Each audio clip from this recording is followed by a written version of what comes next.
আজকের ভিডিওতে আপনাদের সঙ্গে আলোচনা করব নেক্সটডম 500 ট্যাবলেটটি সম্পর্কে। আর এই নেক্সটডম 500 ট্যাবলেটটি অনেক ক্ষেত্রে ডক্টরবাবু প্রেসক্রাইব করে থাকেন। অনেকেরই জানার প্রশ্ন থাকে ট্যাবলেটটির সঠিক ব্যবহার, খাওয়ার নিয়ম ও পার্শ্ব প্রতিক্রিয়া। তো চলুন বিস্তারিত বিষয় জেনে নেওয়া যাক। মেডিসিন সংক্রান্ত বরাবর বহু তথ্য জানতে আর দেখতে আমাদের চ্যানেলকে অবশ্যই সাবস্ক্রাইব করে রাখতে পারেন। বন্ধুরা, নেক্সটডম 500 ট্যাবলেটটি দুটি কম্বিনেশনে ঔষধটি তৈরি হয়েছে, যা মূলত মাইগ্রেনের উপসর্গ যেমন মাথা ব্যথা এবং বমি বমি উপসর্গে ডক্টরবাবু পেশেন্টকে প্রেসক্রাইব করে থাকেন।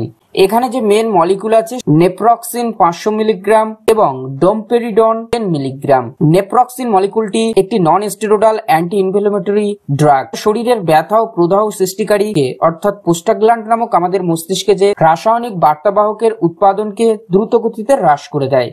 আর বন্ধুরা, ডোমপেরিডন হলো একটি অ্যান্টিমেটিক যা মস্তিষ্কের বমি কেন্দ্রিক কার্যকলাপকে নিয়ন্ত্রণ করে এবং পাচনতন্ত্রের গতিকে বৃদ্ধি করে। ফলে বমি বমি ভাব যে একটা কন্ডিশন আমাদের মধ্যে সৃষ্টি হয় সেটা দ্রুত গতিতে ঠিক হয়ে যায়। ব্যবহার ও কাজ সম্পর্কে জানার পর আপনারা বুঝতেই পারছেন ট্যাবলেটটি কোন কোন রোগে ডক্টরবাবু ইউজ করে থাকেন পেশেন্টকে। ধরুন কোনো পেশেন্টের তীব্র মাথার যন্ত্রণা করছে, মাথার দুপাশ বা এক পাশ অত্যাধিক হারে যন্ত্রণা ও ব্যথা করছে, সেক্ষেত্রে এই নেক্সটডম 500 ট্যাবলেটটি সেই পেশেন্টকে খাওয়ার পরামর্শ দিয়ে থাকতে পারেন। এছাড়াও কোনো পেশেন্টের পেট ভরা ভরা লাগছে, বমি বমি ভাব চলে আসছে ইত্যাদি এই যে সমস্যা, এই সমস্যার ট্রিটমেন্টে তখন ডক্টরবাবু পেশেন্টকে দিয়ে থাকতে পারেন। অ্যাকচুয়াল এই ট্যাবলেটটি মেনলি মাথা যন্ত্রণা, ব্যথা সৃষ্টিকারী বহু রকম চিকিৎসায় ডক্টরবাবুরা সাধারণত বেশি ব্যবহার করে থাকেন। এর ব্যবহার ও কাজ আশা করি আপনারা কিছুটা হলেও জানতে পারলেন। দর্শক বন্ধু, এবার আপনাদেরকে বলবো এই ঔষধটির খাওয়ার নিয়ম সম্পর্কে। তবে অনেক ক্ষেত্রে আপনাদেরকে প্রেসক্রাইব করে থাকেন ডক্টরবাবুরা দিনে 1 থেকে 2 বার খাওয়ার পর ঔষধটি খাওয়ার পরামর্শ দিয়ে থাকতে পারেন।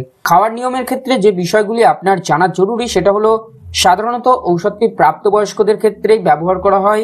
গর্ভবতী বা ব্রেস্ট ফিডিং বা হার্ট অ্যাটাকের পেশেন্ট, কিডনি লিভার সংক্রান্ত সমস্যা ইত্যাদি ক্ষেত্রে পেশেন্টদেরকে এই ঔষধটি ব্যবহার করা হয় না। সেক্ষেত্রে শরীরে আরো বহু রকম সমস্যা চলে আসতে পারে।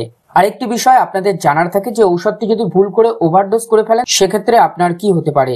মাথা ঘোরার সমস্যা অত্যাধিক হারে বেড়ে যেতে পারে ও শরীর দুর্বল হয়ে যেতে পারে, ব্যালেন্স হারিয়ে যেতে পারে, খিঁচুনি ব্যথা যন্ত্রণা ফুটে উঠতে পারে। তো অবশ্যই দর্শক বন্ধু, আপনারা কখনই ঔষধটি 2 বারের থেকে বেশি খাবেন না। সবশেষে আপনাদেরকে একটাই কথা বলবো যে ঔষধটি নিয়ম মাফিক করে আপনারা ডক্টরবাবুর প্রেসক্রিপশনের অনুযায়ী ব্যবহার করবেন। আর ওভারডোজ করলে আপনাদের কিন্তু সাইড ইফেক্ট হবে। তো অবশ্যই আপনারা সেই বিষয়টি খেয়াল করে ঔষধটি গ্রহণ করবেন। আশা করি দর্শক বন্ধু আমাদের আজকের ভিডিওর মাধ্যমে আপনারা নেক্সটডম 500 ট্যাবলেটটি সম্পর্কে ছোট্ট একটি তথ্য জানতে পারলেন। যদি দেখে আপনার উপকারে আসে অবশ্যই ভিডিওটি সকলকে শেয়ার করে দেবেন, সকলকে জানার সুযোগ করে দেবেন। আপনার কোনো মতামত থাকলে কমেন্টে জানাতে পারেন, আমরা দ্রুত উত্তর নিয়ে আসি। সকলে ভালো থাকবেন। দেখা হচ্ছে আপনাদের সঙ্গে পরবর্তী কোনো এক ভিডিওতে।